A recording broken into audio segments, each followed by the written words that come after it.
As I mentioned in my introduction, most business owners reach a critical inflection point when they need money from investors to take advantage of new opportunities and get their company to the next level.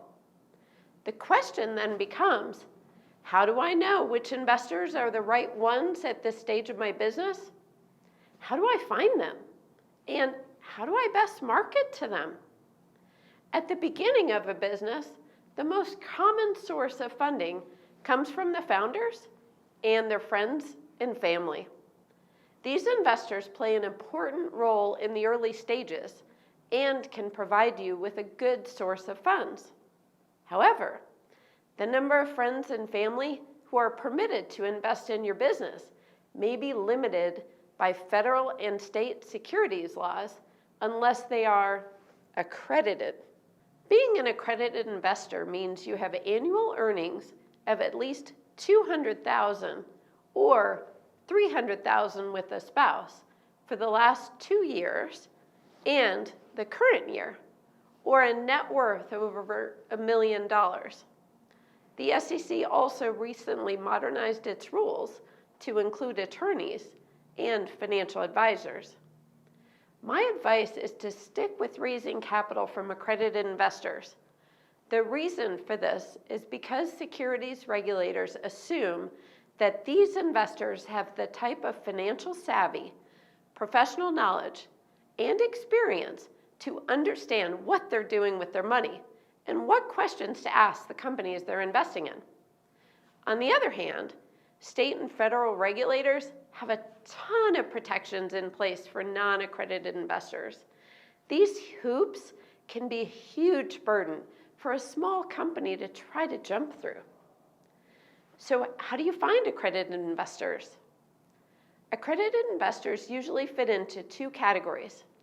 They're either venture capitalists or VCs, which are companies that are professional investors, or they're angel investors, who are wealthy individuals with extra cash who wish to invest their own money in startups.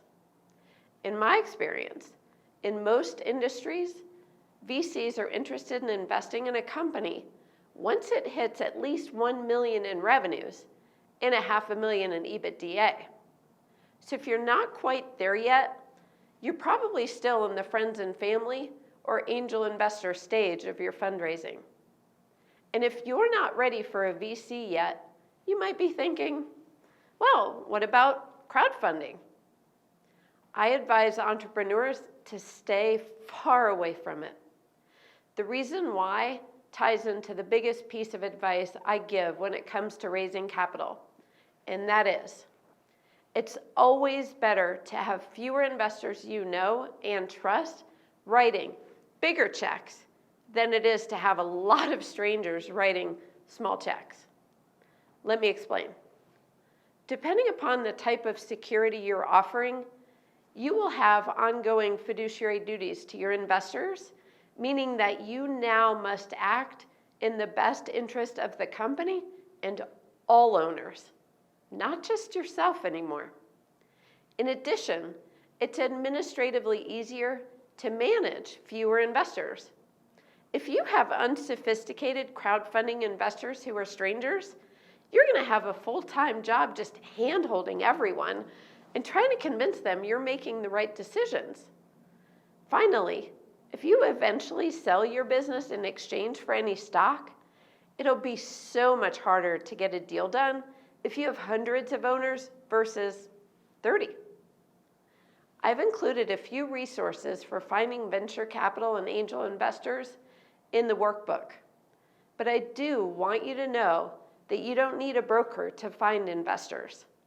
First, investors don't want to see a portion of their funds used to pay the brokers. Second, some brokers have questionable credentials and are unlicensed. These people will call themselves finders instead. While there are legitimate finders who can make introductions to investors, you need to know that the process is very structured and there are legal documentation requirements that you and the finders need to abide by to demonstrate compliance with all the securities laws. If you or the finder can't demonstrate compliance, your investors will have the right to demand their money back.